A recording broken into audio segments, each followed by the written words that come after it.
समस्या से उभरना अगर चाहे इंसान, स्वयं के संग सर्व का वो दिल से करे सम्मान।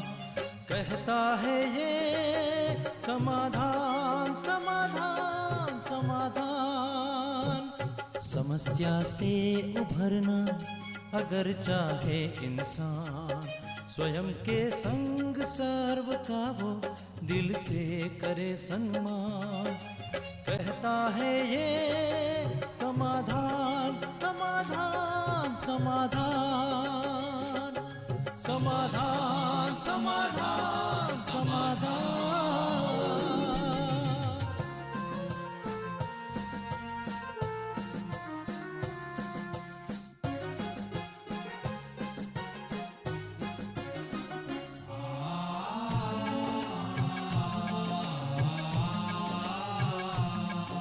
तनाव मन मुटाव की अगन से स्वयं तू संभल ले, है इसी में शान।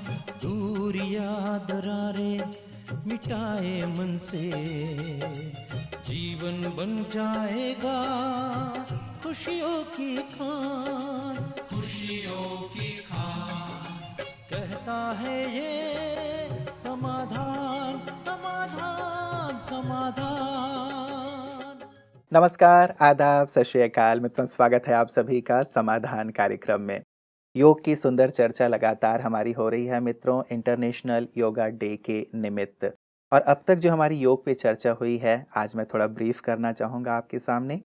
योग केवल आसन प्राणायाम नहीं है, बल्कि योग इससे और भी कहीं ऊंचा है, जिससे न केवल हमें शारीरिक स्वास्थ्य प्राप्त होता है, बल्कि मानसिक स्वास्थ्य, बौद्धिक स्वास्थ्य, सांस्कृतिक स्वास्थ्य, आध्यात्मिक स्वास्थ्य, सामाजिक स्वास्थ्य और मैं यूं कहूँगा सांसारिक स्वास्थ्य भी हमें योग से प्राप्त होता है। इतनी ऊंची महत्ता है योग की। तो न केवल व्यक्ति विशेष के लिए, बल्कि समस्त सृष्टि के लिए भी इसकी उपयोगिता है। और यदि हम केवल इसे आसन प्राणायाम तक सीमित रखते हैं, तो ये केवल शरीर तक ही सीमित रह जाता है। इसीलिए राजयोग की हम विस्तृत चर्चा कर रहे हैं, क्योंकि राजयोग में ही न केवल व्यक्ति बल्कि समस्त समष्टि की जानकारी, उसका उद्धार, उसका कल्याण इस योग के माध्यम में समाया हुआ है। और अब तक हमने ये जाना है कि हम कौन हैं। राजयोग का जो बेस है, जो परिचय हमारी हुई थी कि हम कौन हैं, परमात्मा कौन है और कैसे हम उनसे जुड़ सकते हैं, क्यों उनसे योग करना आवश्यक है वर्तमान समय में, और उनसे हमें क्या क्या प्राप्तियां होती हैं, ये सब हमने जाना है। परिचय तो मिल गया है, वो हमारे सर्व संबंधी हैं, ये भी हमने जान लिया है। अब कैसे उस स्नेह को हम प्रगाढ़ करें, कैसे उन प्राप्तियों को अनुभव करें, कैसे खुद का भी उद्धार करें और संसार का भी उद्धार करें, इसकी चर्चा लगातार हो रही है। और इसके लिए आवश्यक हो जाता है कि हम योग को बहुत गहराई से समझें और अनुभव करें। तो आइए उसी चर्चा को जो कल हमने छोड़ी थी भ्राता जी के साथ, उस चर्चा को आगे बढ़ाते हैं। स्वागत करते हैं आदरणीय राजयोगी सूर्य भाई जी का। भ्राता जी, बहुत बहुत स्वागत है आपका। Thank you. भ्राता जी, एक मूल प्रश्न जहाँ कल भी हम रुके हुए थे कि वो जो स्नेह की अनुभूति है, या फिर ये जो प्राप्तियां, विविध प्रकार की प्राप्तियां, मैं कहूँगा संपूर्ण प्राप्तियां हमें ईश्वर से होती हैं, लेकिन उन प्राप्तियों का अनुभव हम अभी नहीं कर पा रहे हैं, उसकी ओर कैसे कदम बढ़े? देखिए, एक बाप जैसे अपने बच्चों को सब कुछ देना चाहता है, जी। सिखाना भी चाहता है। मान लो एक बाप प्रोफेसर है, बहुत अच्छा पढ़ा लिखा है, उसने बहुत सारी दुनिया देख ली है, अनुभव प्राप्त कर लिया है। वो बच्चों को किस दिशा में उन्हें ले जाना है, वो शुरू से ही प्रारंभ कर देगा। इस दिशा में ले जाना है, भाई मैथमेटिक्स दिलाना है, बायो दिलानी है, कॉमर्स दिलानी है, आर्ट्स दिलाना है। तो जैसे एक सांसारिक पिता भी अपने बच्चों को सब कुछ सिखाता और देता है, जो हमारा परमपिता है वो तो इस धरा पर आया ही है हमको सब कुछ देने के लिए। हम उसके योग्य पात्र बने, क्योंकि ये देना और ये लेना बहुत सूक्ष्म है, ये मोटा नहीं है। और वो सिखा भी बहुत कुछ रहा है कि तुम अपनी बुद्धि के पात्र को कैसे योग्य पात्र बनाओ, ताकि उसमें मैं सर्व खजाने भर सकूं, तुम्हारे श्रेष्ठ भाग्य की रेखाएं खींच सकूं, तो एक हम उससे अपना नाता जोड़ें, उनकी आज्ञाओं पर चलें, और जितना जितना हम उनसे योग युक्त होते जाते हैं, हमारी बुद्धि का लेवल बहुत ऊंचा उठता जाता है। देखिए, एक तो संसार में होते हैं बुद्धिमान लोग, वो तो बहुत अभी भी हैं, लेकिन एक योगी की बुद्धि हो जाती है डिवाइन, जो सद्बुद्धि से भी एक ऊपर की बुद्धि की स्थिति है। बुद्धि के कई भेद हैं, स्वच्छ बुद्धि, सूक्ष्म बुद्धि, तीक्ष्ण बुद्धि, लेकिन ये सद्बुद्धि और डिवाइन इंटेलेक्ट, ये थोड़ी हायर क्वालिटी ऑफ इंटेलेक्ट हैं। तो हम अपनी बुद्धि को अगर योग युक्त होकर सद्बुद्धि में बदलें, फिर उसको दिव्य बुद्धि में बदल दें, तो उस बुद्धि में सब कुछ आ जाएगा। तो ये दो काम हमें करने, बुद्धि को श्रेष्ठ बनाना और परमात्मा से एक लवफुल रिलेशनशिप जोड़ना, बहुत प्यार भरा, क्योंकि जहाँ आपस में प्यार होता है वहाँ भी मनुष्य बहुत कुछ दे देना चाहता है। जिससे जिसका प्यार है वो उस पर कुर्बान हो जाता है। और भगवान ने तो ये कह ही दिया है, तुम मेरी आज्ञाओं पर चलो तो मेरा सब कुछ तुम्हारा। तो बस ये तरीके हैं उससे दिव्य अनुभूति प्राप्त करने की और भविष्य के लिए भी सब कुछ अचीव करने का। बिल्कुल, चलिए, बहुत सुंदर एक प्रकाश मिला है भ्राता जी। और मुझे लगता है योग की कई स्टेप्स हो सकते हैं और विविध प्रकार के योग हो सकते हैं, उन पे भी हम आएंगे। लेकिन कुछ प्रश्न आए हैं भ्राता जी, पहले मैं आपको उनकी ओर लिए चलता हूँ। ये पूछा है हमारे एक दर्शक ने कि हमें रोज़ कितने घंटे योग करना चाहिए यदि हमें कुछ प्राप्तियां करनी हैं, या जैसे समीपता की बात आपने कही है। और साथ ही ये कहते हैं कि विशेष करके यदि आप विकर्मों के विनाश की भी बात कहते हैं कि हमारी पास्ट के जन्मों में जो विकर्म हुए हैं वो भी हमें नष्ट करने हैं, तो हमें कितने घंटे रोज़ आपके हिसाब से योग करना चाहिए? बहुत ही सुंदर ये क्वेश्चन है, हर व्यक्ति सोचता तो है। ऐसे तो देखिए, दो का यदि आपस में प्यार हो तो वो ये नहीं पूछते उसे कितने घंटे याद करना चाहिए, ये कि योग एक याद ही है। जी जी। उनकी याद तो बनी रहती है ना। हम्म। ऐसे ही परमात्मा ने तो ये आदेश दिया कि निरंतर मुझे याद करो, निरंतर मेरे से जुड़े रहो, क्योंकि जन्म जन्म तुम मनुष्यों से जुड़े आए हो। इस कारण विकर्मों का बोझ भी आत्मा पर बहुत आ गया है और अनेक विकार भी आत्मा में प्रवेश कर चुके हैं। उसके संस्कार भी बहुतों के तो ज्यादा दूषित और सभी के संस्कार कुछ न कुछ निगेटिविटी की ओर चले ही गए हैं। देखिए, पहले मैं ये स्पष्ट कर दूं कि योग अभ्यास से विकर्म विनाश होते कैसे हैं। ये बड़ी एक सूक्ष्म फिलॉसफी है कि जो कुछ हम कर्म करते हैं उसकी सटिल वेव्स हमारे ब्रेन में प्रिंट होती रहती हैं। यद्यपि वो हमारे मन में भी प्रिंट होती हैं, उसका इफेक्ट हमारी बुद्धि पर भी रहता है, पर उसका फिजिकल जो वेव्स हैं, फिजिकल स्वरूप, वो ब्रेन में प्रिंट होता रहता है। अब ऐसा समझो जैसे ये जो पिटारा है ना, ये उससे भरा हुआ है, इसलिए उसको समझा भी नहीं जा पाता, तो मनोवैज्ञानिकों ने उसे अनकॉन्शियस माइंड कह दिया। और आजकल ये वो महसूस करने लगे कि इस अनकॉन्शियस माइंड से निगेटिव एनर्जी सदा ब्रेन को जा रही है। अब कहाँ से निगेटिव एनर्जी आ रही है ये किसी को उनमें से पता नहीं है। ये जो जन्म जन्म के विकार और विकर्म हैं, ये वहाँ भरे हुए हैं बहुत सूक्ष्म रूप से। जी। अभी हमें इन्हें नष्ट करना है, क्लीन करना है अपने ब्रेन को भी, तो मन और बुद्धि भी क्लीन हो जाएंगी। तो जैसे ही हम सर्वशक्तिवान पर बुद्धि को स्थिर करेंगे तो उसकी शक्तियों की किरणें हमें आने लगेंगी, वो आत्मा में आएंगी। आत्मा से वो चीज फैलती हैं, वो फैलेंगी पहले ब्रेन में, और ये बहुत पावरफुल किरणें हैं, लेजर बीम जैसी। लेजर बीम के बारे में आजकल लोग कम जानते हैं, पर ये लेजर किरणें बहुत पावरफुल होती हैं, जो एक्सरे आदि में भी काम आती हैं, जो हर चीज में प्रवेश करके बाहर निकल सकती हैं। तो ये सर्व शक्तियों की पावरफुल किरणें आत्मा में आएंगी, आत्मा से फैलेंगी, और जो कुछ ये वेव्स विकारों की और विकर्मों की यहाँ पर हैं, वो उनको नष्ट करने लगी। मान लो किसी के अंदर, एक छोटा सा उदाहरण हम ले, बहुत अशांति चल रही है 20 साल से। अब वो अशांति की वेव्स उसके ब्रेन में प्रिंट हो गई हैं, वो चाहते हुए भी शांत नहीं हो पाता है। सब उसको शांत करने की कोशिश करते हैं, उसे गुस्सा आता है, वो बात बात में बिगड़ता है, वो बात बात में परेशान होता है, वो घर में अकेला बैठे मान लो टीवी भी देख रहा होगा ना, उसमें ये ऐसा क्यों कर रहे हैं, क्यों ऐसा दिखा रहे हैं, तो भी परेशान होता रहेगा। होते हैं ना बहुत लोग ऐसे, जी, जी। शांति नहीं रहती। अब शांति के सागर से शांति की किरणें हमने ली, वो पहुंची ब्रेन को, तो जो अशांति की वेव्स है ना वो उन्हें नष्ट कर देंगी, डिलीट कर देंगी, और वो व्यक्ति आप ही शांत होने लगेगा। ये इसके पीछे सिद्धांत है। और जो विकार हैं, बहुत सारे बुरे संस्कार आ गए, विकर्म तो इस तरह योग युक्त होने से नष्ट होंगे, उसमें भी जो स्पिरिचुअल एनर्जी है, जो शक्तियों की किरणें हैं, वो आनी चाहिए।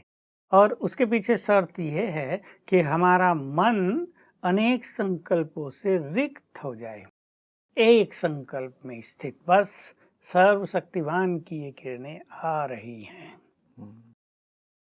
कितना करना चाहिए ये हर एक को सोचना है। 1 घंटा सवेरे, 1 घंटा शाम को बैठकर करें जी। और कर्म में करते चलें। हम कह चुके हैं कर्म पर हम आएंगे।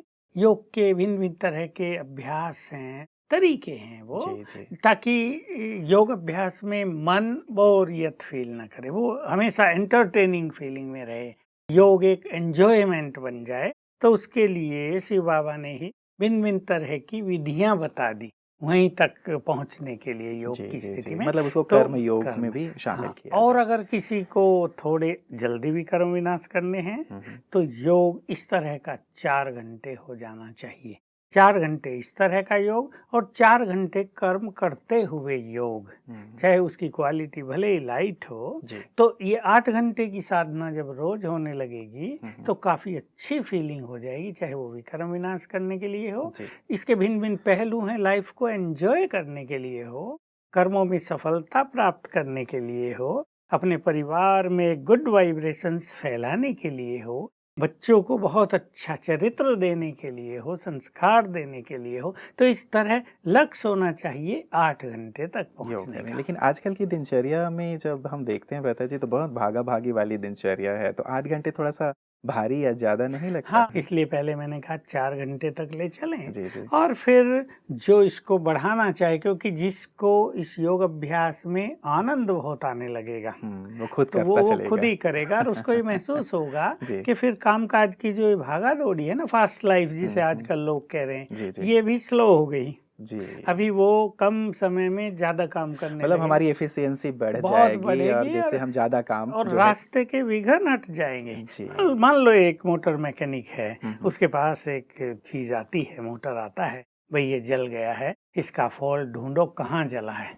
अभी उसकी मनोस्थिति आज टेंशन में है, घर से लड़ाई हुई है उसकी पत्नी से और वो आया है। अब बेचारे का आधा ध्यान उधर है, उसने ये बोला आज मुझे चल के उसे ठीक करूंगा, अब उसे पैसा नहीं दूंगा। टेंशन और अटेंशन दोनों वहां जा रहे हैं। जी। अब वो लगा हुआ, तो उसकी आंखें भी ठीक से काम नहीं कर रही, उसकी बुद्धि भी काम नहीं, शाम तक पहुंच के मुश्किल से वो फॉल्ट को फाइंड आउट कर पाता है। जी, जी। ये स्थिति। एक व्यक्ति बहुत शांत, योग युक्त, स्टेबल माइंड, अब उसके पास मोटर आता है, वो खोलता है और फट से ओ ये फॉल्ट है, लो भाई ठीक कर देते हैं। वही काम बहुत जल्दी हो सकता है जो दूसरे ने सारे दिन में भी नहीं किया है। मतलब यही स्थिति हर एक स्थान पे है, चाहे वो कर्मचारी हैं, चाहे कहीं घर भी, में भी कहीं होता भी। है कि कई बार कोई चीज़ हम वहीं पे रखी हुई होती है और वो इस टेंशन में कि है कहाँ, गई कहाँ, कौन ले गया, उसमें मिलती नहीं है वो चीज़। इसलिए तो मैं शायद यही हमेशा होता है। लोगों को कहता हूँ, जी, चाबी जी। खो जाते ना, अभी ढूंढो नहीं, बस आप योग युक्त हो जाओ और संकल्प करो, चाबी मिल जाएगी आधे घंटे में, 1 घंटे में, शाम तक। और ऐसा देखा जाता है वो मिल जाती है, क्योंकि वो होती वहीं है और लोग परेशानी में, वो चाबी खो गई, चाबी खो गई, अब क्या करें। अभी एक्टिवा की चाबी थी वो खो दी, अब एक्टिवा तो चलेगा नहीं, क्या करें, तो परेशान ज़्यादा हो जाते हैं। लेकिन मन को अगर मनुष्य स्टेबल रखना सीख ले तो ये सब चीज़ें सहज ईज़ी हो जाती हैं। मतलब 1 घंटे सुबह और 1 घंटे शाम को तो बैठ करके करना ही चाहिए जितना हो सके, और उसके बाद कर्म में हम इसका अभ्यास करते रहें। प्रथा जी, सावित्री जी का दूसरा प्रश्न है कि ये कहती हैं कि ट्रैफिक कंट्रोल आप लोगों के यहाँ होता है, इस ट्रैफिक कंट्रोल का क्या मतलब है और हम भी दिन में दिनचर्या में कैसे इसे शामिल करें? शायद जो दिन में योग करने की बात हो रही है, ट्रैफिक बिल्कुल, कंट्रोल वाली इससे बात। बहुत अच्छी तरह वो जी। जुड़ जाएगी। जी, जी। ट्रैफिक कंट्रोल हमारे यहाँ हम लोगों ने शुरू किया था अब से कम 40 साल पहले। जी। ईश्वरीय महावाक्य चले थे कि तुम्हें कर्मयोगी बनना है, तो हमारी अपनी मीटिंग में ये चर्चा हुई कि इसके लिए एक सामूहिक रूप से जो हमारी संगठन है बहुत बड़ा, हम क्या करें। तो राय निकली कि हर घंटे गीत बजा दिया जाए। कुछ लोगों को ये पसंद आया, कुछ लोगों को नहीं भाई ये तो संभव नहीं होगा, हम किसी ऐसे काम में बिजी होते हैं, मेडिटेशन नहीं कर पाते हैं। फिर हुआ कि 2-2 घंटे के बाद, कहीं 3 घंटे के बाद, कहीं 2.5 घंटे के बाद अच्छे गीत बजें, पूरा 3 मिनट का, 4 मिनट का, और सब बहुत अच्छा योग अभ्यास करें। फिर वो बात किसी को याद थी कि घंटे घंटे की बात निकली थी, फिर आगे चल के लोगों ने घंटे घंटे भी वो काम चालू किया। तो कई बार सारे दिन में हर घंटे हमारे गीत बजते हैं। सवेरे 7 बजे बज गया, 7 बजे से प्रारंभ होता है। ऐसे तो सवेरे भी बजते हैं लेकिन वो दूसरे रूप के होते हैं। फिर 8 बजे बजा, 9 बजे, फिर 10, फिर 10:30। ये 10:30 वाला 3 मिनट का होता है, फिर 11 जी। फिर 12 वाला 3 मिनट, फिर 1-2 ऐसे। तो ट्रैफिक कंट्रोल इसको नाम इसलिए दिया गया था कि मन जो हमेशा तीव्र गति से दौड़ता है, इसको स्लो डाउन किया जाए। मन की स्पीड को कंट्रोल करना। जैसे वहाँ ट्रैफिक कंट्रोल माना भाई कारों की, गाड़ियों की स्पीड को कंट्रोल करना, कि मन की स्पीड को कंट्रोल करना। तो पहले शुरू ये किया गया था कि जब गीत बजे आप चेक करना हम क्या सोच रहे हैं, हमें क्या सोचना चाहिए, जो हम सोच रहे हैं ये सोचने लायक है या नहीं। फिर इसमें योग को जोड़ा, इसको कहते हैं ट्रैफिक कंट्रोल। अब हमें क्या करना चाहिए, ये एक बहुत सुंदर प्रश्न है। और देखिए 1 घंटे में 1 मिनट का अगर गीत बजता है और 1 मिनट में कोई व्यक्ति बहुत अच्छा अभ्यास करता है, तो हम समझते हैं आधा घंटा उसका बहुत सुंदर इफेक्ट रहेगा, अगर 1 मिनट उसने बहुत डीपली उसको अनुभव में लाया है। तो क्या क्या करना चाहिए, जो आज तक हम योग की चर्चा कर चुके हैं उनसे ही मैं जोड़ देता हूँ जी। 1 मिनट के गीत पर अशरीरीपन। मैं आत्मा हूँ, ये मेरा देह है, मैंने इस देह में प्रवेश किया है, ये भ्रकुटी मेरी कुटिया है, मैं अंदर योगी आत्मा इसमें विराजमान हूँ, मुझसे किरणें फैल रही हैं। संकल्प भी क्रिएट करते रहें और विजुअलाइज भी करते रहें। इसके साथ ही स्वमान को जोड़ लें, जिस पर हम आएंगे। स्वमान के अभ्यास के साथ इसे करेंगे तो ये बॉडीलेसनेस का जो अनुभव है ये और एंटरटेनिंग हो जाएगा। और जो 3 मिनट का गीत बजता है, इसमें अशरीरी होकर हम परम धाम में अपने परम पिता से बुद्धि जोड़ें, उसकी एनर्जी को रिसीव करें। फिर कभी सूक्ष्म लोक में हम योग अभ्यास करें और फील करें बाबा का हाथ हमारे सिर पर है। साथ में हम ये अभ्यास करें, हमसे वाइब्रेशंस चारों ओर फैल रहे हैं। ये 3 चीजें ले लें तो 3 मिनट के लिए एक अच्छा टॉनिक जैसा हमारे पास है।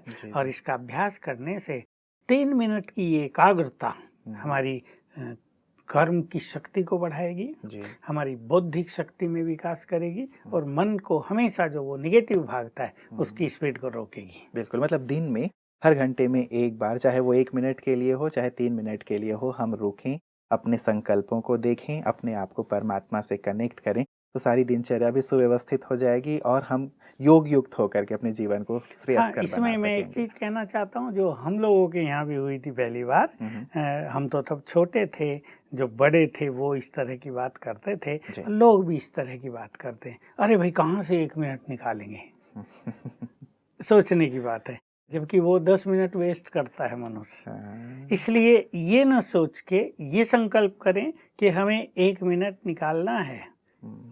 टाइम हो गया, अब हम स्थित हो जाएं अपने में। और इसके जो फायदे हैं ना, वो उस 1 मिनट से 1000 गुने ज्यादा हैं। जी जी जी, फायदा 1000 मिनटों का हो जाएगा। मनुष्य को एक बहुत बड़ी गुड फीलिंग होने लगेगी। देखिए मनुष्य टेंशन में होता है और वो सारा दिन काम करता है, कैसी उसकी मनोस्थिति होती है, बिखरा बिखरा, उखड़ा उखड़ा, जैसे उसका सब कोई लुट पिट गया हो, कुछ नहीं रहा हो उसके पास। उसके चेहरे को देखकर भी लोग कहेंगे हो क्या गया भाई आज तुम्हें, हंसी में वो कहता रहे हुआ तो कुछ नहीं, मेरा चेहरा ही ऐसा है भाई। तो इसको महत्व दें और करें तो ये बहुत यूजफुल होगा। बिल्कुल, मतलब परमात्मा की शक्ति से हमारे सब कार्य सहज और सरल होते जाएंगे। तथा जी देवेंद्र जी का अगला प्रश्न है, ये कहते हैं आसन प्राणायाम मेडिटेशन में कोई कनेक्शन है क्या? जो आसनास प्राणायाम नहीं करते हैं वो मेडिटेशन क्या कर सकते हैं और उनको भी क्या राजयोग से फिजिकली बेनिफिट होगा? एक बड़ा प्रश्न है व्रता जी कि यदि मैं आसन या प्राणायाम नहीं कर रहा हूँ, केवल राजयोग मेडिटेशन कर रहा हूँ, तो भी क्या फिजिकल जो स्वास्थ्य है वो मेरा ठीक-ठीक हो देखिए, सकता है? आसन प्राणायाम तो स्वामी रामदेव जी ने अभी 10 साल मुश्किल हुए हैं चालू किया, उससे पहले लोग कहाँ जानते थे। जी। ठीक है, आसन आदि तो स्कूलों में कराए जाते थे, प्राणायाम को तो लोग सन्यासियों का विषय मानते थे कि ये योगियों का विषय है, ये आम व्यक्ति का नहीं, इसे छोड़ दो। उससे पहले से ही सब लोग बहुत अच्छा योग अभ्यास करते आ रहे हैं, क्योंकि योग में तो मन को एक पोस्चर देना होता है, मन को एक दिशा देनी होती है। मनुष्य कुर्सी पे बैठ के आराम से ऐसे भी कर सकता है, बेड पे लेट के भी कर सकता है, तो अच्छे आसन लगा के भी कर सकता है। अब मान लो किसी को बैक पेन ही है, हम उसको कह दें कि आसन लगा के योग करना, हो कहेगा भाई छोड़ो बस ऐसे ही ठीक है अपने तो। जैसे भी जो बैठे घूम फिर के करे, बहुत अच्छा आनंद आएगा।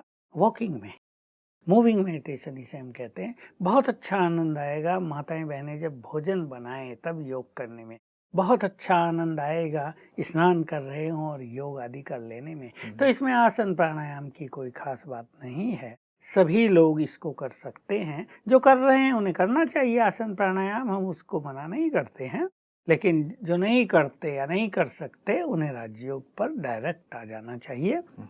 रही बात हेल्थ की, हमारे यहाँ हजारों ऐसे अनुभव हो गए, लाखों में नहीं कह रहा हूँ, हजारों, जिसमें व्यक्ति राजयोग के मार्ग पर आने से पहले 20-20 गोली रोज खाता था, और जब उसे यहाँ के खुशी मिली, चित्त शांत हुआ, सब गोलियां छूट गई फॉर एवर।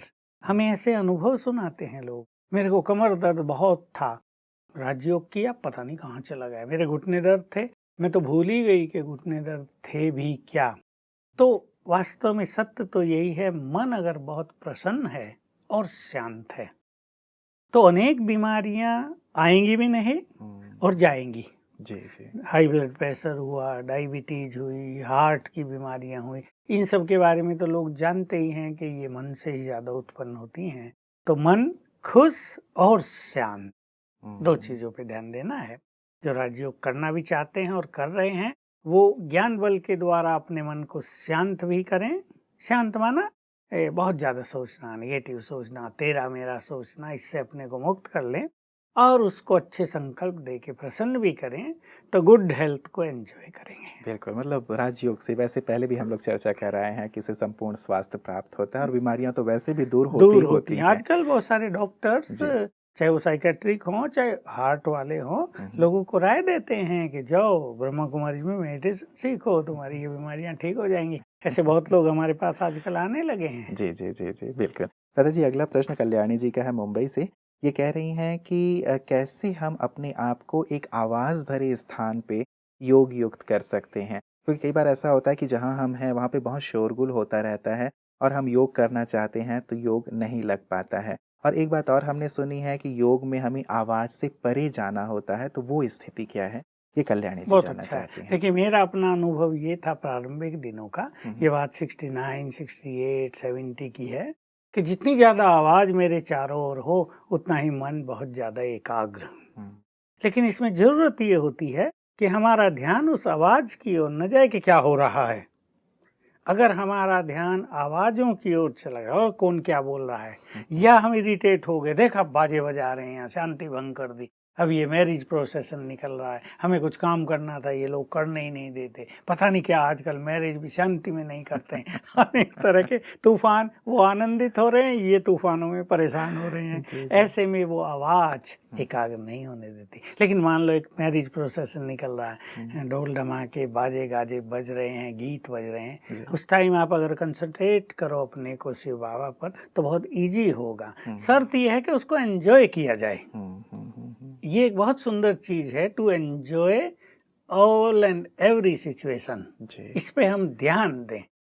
एक तो ये बात, और आवाज से परे जाने की बात जो है, ये दुनिया है आवाज की दुनिया, स्थूल वर्ल्ड। इससे परे अर्थात ब्रह्मलोक में अपने को स्थित रखना, जहाँ हमें फाइनली जाना है, जो मुक्ति धाम है, जहाँ से हम इस संसार में आए थे, वहीं अपनी बुद्धि को कुछ समय के लिए स्थित कर देना, इसको कहते हैं आवाज से परे हो जाना। तो जब हम ऐसे हो जाते हैं तो यहाँ की आवाज हम पे इफेक्ट नहीं करती। जैसे आपने एक बहुत अच्छा अनुभव सुनाया था 1-2 दिन पहले, स्वामी विवेकानंद जब ध्यान में बैठे थे, बारिश होने लगी, शिष्यों ने पूछा आपको पता नहीं चला कि नहीं, मैं तो यहाँ से अनअवेयर था। तो ये बिल्कुल आवाज़ से परे की स्थिति ऐसी है कि यहाँ की कोई बात उस व्यक्ति को टच नहीं करती है।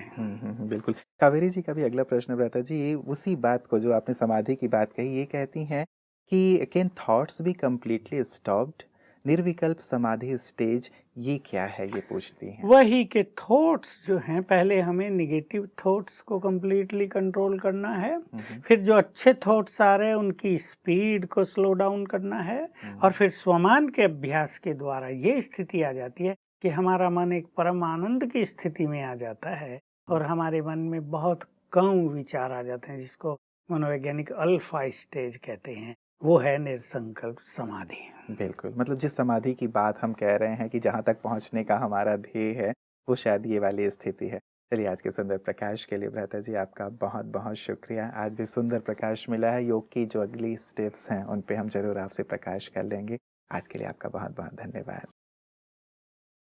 मित्रों, समाधि की या निर्विकल्प स्थिति की जो बात अंत में चल रही थी और भ्राता जी ने जो बात छेड़ी, विवेकानंद जी की ही बात मैं एक और पढ़ रहा था। वो कहीं साधना में बैठे अपने एक मित्र के साथ आम के पेड़ के नीचे, शाम की वेला थी। अब वहाँ पे मच्छर आदि भी थे, तो ये जो मित्र गिरीश चंद्र घोष जी उनके साथ बैठे थे, वो भी ध्यान में एकाग्र होने लगे, लेकिन मच्छरों ने काटना शुरू कर दिया। अब इन्होंने हाथ से उन्हें हटाया, लेकिन वो मच्छर हटते नहीं थे, फिर से आ जाते थे, बैठ जाते थे। अब इन्होंने अपनी आंखें खोल ली, सोचा कि अब मच्छर काट रहे हैं तो ध्यान नहीं कर पाऊंगा। लेकिन पास ही बैठे थे विवेकानंद जी, उन्हें आवाज़ लगाई इन्होंने, उन्होंने उसका कोई रिस्पॉन्स नहीं दिया। फिर उन्होंने टच किया हल्का सा, गिरीश जी ने उन्हें, कि शायद ये जागे और हम चलें, ध्यान से नीचे उतरें। और जब इन्होंने टच किया तो पाया कि उनके पूरे शरीर पे मच्छर बैठे हुए थे, जैसे उन्होंने कंबल ही ओढ़ लिया हो। पूरे शरीर पे मच्छर बैठे थे, लेकिन फिर भी वो इतने ध्यान मग्न थे कि इन मच्छरों का भी प्रभाव उन पे नहीं पड़ रहा था। तो उन्होंने अपने अनुभव में ये बात कही कि वास्तव में ऐसी एक समाधिस्थ स्थिति हो जाती है, जिस आवाज़ से परे की स्थिति की बात भ्राता जी कर रहे थे, जहाँ पे इस संसार का कोई भान नहीं रह जाता और हम उस परम सत्ता के बहुत नज़दीक होते हैं। योग की जो हमारी चर्चा हो रही है मित्रों, इसमें भी लगातार हम योग की गहराई में उतरते चल रहे हैं। कल हम विशेष भ्राता जी से जानेंगे कि स्टेप बाय स्टेप हमें इस समाधि की स्थिति तक कैसे पहुंचना है, या योग की जो विविधता है, एक प्रकार का ही योग नहीं, लेकिन राजयोग में बहुत सारी वैरायटी हैं, विविधताएं हैं। वो विविधताएं क्या हैं, उन्हें भी कल हम जानेंगे। आप समाधान कार्यक्रम में योग की सुंदर चर्चा में, योग की इस यात्रा में हमारे साथ बने रहिएगा। नमस्कार। योग के